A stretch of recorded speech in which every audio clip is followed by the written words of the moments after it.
ಕೇಂದ್ರ ಅವರ ಅಧ್ಯಕ್ಷತೆಯಲ್ಲಿ ಏನೊಂದು ಸಮಿತಿಯನ್ನು ರಚನೆ ಮಾಡಲಾಗಿತ್ತು. ಆ ಸಮಿತಿ ವರದಿಯನ್ನು ಯಥಾವತ್ತಾಗಿ ಅನುಷ್ಠಾನ ಮಾಡಲಿಕ್ಕೆ ಅದರಲ್ಲಿ ವಿಶೇಷವಾಗಿ 59 ತಾಲೂಕುಗಳು ಅತ್ಯಂತ ಹಿಂದುಳಿದಂತ ತಾಲೂಕು, ಅತಿ ಹಿಂದುಳಿದಂತ ತಾಲೂಕು, ಈ ಎಲ್ಲಾ ತಾಲೂಕುಗಳಿಗೆ ವಿಶೇಷವಾಗಿ 4295 ಕೋಟಿ ರೂಪಾಯಿ ಈ ಆಯವ್ಯಯದಲ್ಲಿ ಅನುದಾನ ಘೋಷಣೆ ಮಾಡಲಾಗಿದೆ.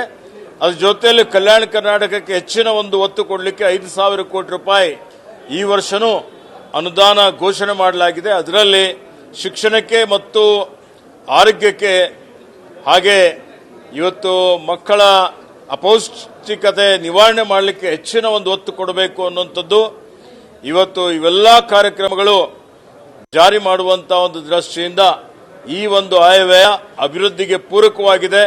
ವಿಶೇಷವಾಗಿ ಹಿಂದುಳಿದ ಏನು ತಾಲೂಕುಗಳಿದ್ದಾವೆ, ಮತ್ತೆ ಸಮಾಜ ಕಲ್ಯಾಣ ಇಲಾಖೆಗೆ, ಮಹಿಳಾ ಮತ್ತು ಮಕ್ಕಳ ಕಲ್ಯಾಣ ಇಲಾಖೆಗೆ ಮತ್ತು ರೈತರಿಗೆ, ಶಿಕ್ಷಣಕ್ಕೆ, ಆರೋಗ್ಯಕ್ಕೆ ಹೆಚ್ಚಿನ ಒಂದು ಒತ್ತನ್ನು ಕೊಟ್ಟು ಇವತ್ತು ಸಮಗ್ರವಾದಂತಹ ಕರ್ನಾಟಕದ ಅಭಿವೃದ್ಧಿಗೆ ಈ ಒಂದು ಆಯವ್ಯಯ ಪೂರಕವಾಗಲಿದೆ ಅನ್ನುವಂಥ ಮಾತನ್ನು ನಾನು ಹೇಳುತ್ತಾ, ಬೀದರ್ ಜಿಲ್ಲೆಗೂ ಸಹಿತ ಏನು ಅನುಭವ ಮಂಟಪ ಇದೆ, ಈ ವರ್ಷ ಬರುವ ಮಾರ್ಚ್ ಒಳಗಾಗಿ, ಮುಂದಿನ ವರ್ಷದ ಒಳಗಾಗಿ ಬಾಕಿ ಇರುವಂತಹ ಏನೊಂದು ಅನುಭವ ಮಂಟಪಕ್ಕೆ ಸುಮಾರು ಇನ್ನೂ 300 ಕೋಟಿ ರೂಪಾಯಿ ಅನುದಾನ ಬೇಕಾಗ್ತದೆ.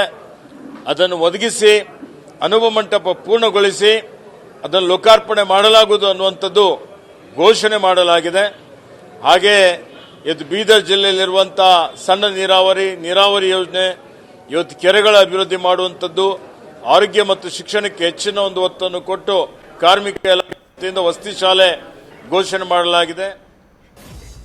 ಸೊ ಇವತ್ತು ದಾಖಲೆಯ 17ನೇ ಬಜೆಟ್ ಅನ್ನು ಮಂಡಿಸಿದಂತಹ ಸಿಎಂ ಸಿದ್ದರಾಮಯ್ಯನವರು ಯಾವ್ಯಾವ ಇಲಾಖೆಗೆ ಎಷ್ಟೆಷ್ಟು ಅನುದಾನವನ್ನು ಕೊಟ್ಟಿದ್ದಾರೆ, ಒಟ್ಟಾರೆಯಾಗಿ ಬಜೆಟ್ನ ಸೈಜ್ 4,48,000 ಕೋಟಿ. ಸೊ ಅದರಲ್ಲಿ ಶಿಕ್ಷಣ ಇಲಾಖೆಯದ್ದೇ ಬಹುಪಾಲು, ಸಿಂಹಪಾಲು 47,224 ಕೋಟಿ ರೂಪಾಯಿಯನ್ನ ಈ ಇಲಾಖೆಗೆ ಮೀಸಲಿಡಲಾಗಿದೆ. ಸೊ ಇದಾದ ನಂತರ ಅತಿ ಹೆಚ್ಚು ಅನುದಾನವನ್ನು ಪಡ್ಕೊಂಡಿರುವಂತಹ ಇಲಾಖೆ ಅಂತಂದ್ರೆ ಮಹಿಳಾ ಮತ್ತು ಮಕ್ಕಳ ಕಲ್ಯಾಣ ಇಲಾಖೆ. ಸೊ ಇದರ ಅಡಿಯಲ್ಲಿ ಗೃಹಲಕ್ಷ್ಮಿ ಯೋಜನೆ ಬರುತ್ತೆ, ಸರ್ಕಾರದ ಫ್ಲಾಗ್ಶಿಪ್ ಯೋಜನೆ.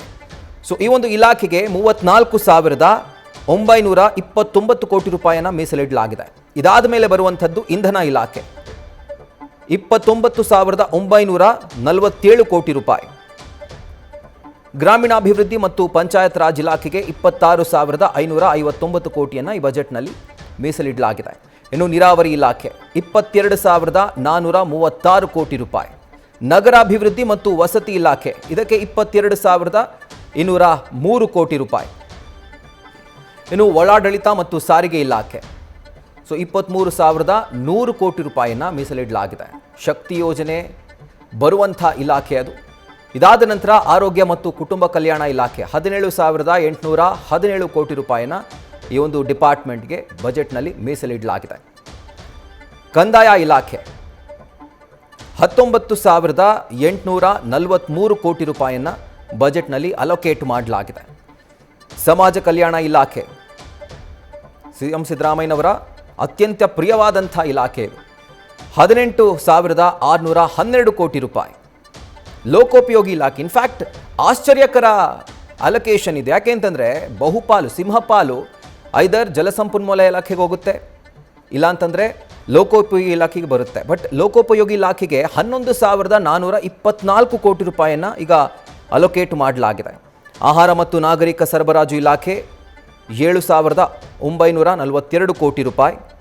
ಕೃಷಿ ಮತ್ತು ತೋಟಗಾರಿಕೆ ಇಲಾಖೆ 8,373 ಕೋಟಿ ರೂಪಾಯಿ.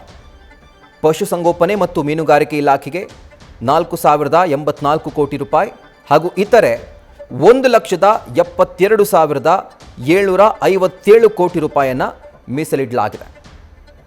ಸೊ ಇವಿಷ್ಟು ಯಾವ್ಯಾವ ಇಲಾಖೆಗೆ ಎಷ್ಟೆಷ್ಟು ಅನುದಾನವನ್ನು ಈ ಬಾರಿಯ ಬಜೆಟ್ನಲ್ಲಿ ಆಯವ್ಯಯ 2026-27ರಲ್ಲಿ ಅಲೋಕೇಟ್ ಮಾಡಲಾಗಿದೆ ಅನ್ನೋದರ ಕುರಿತಾಗಿ ಈಗ ನೀವು ನೋಡಿದ್ರಿ.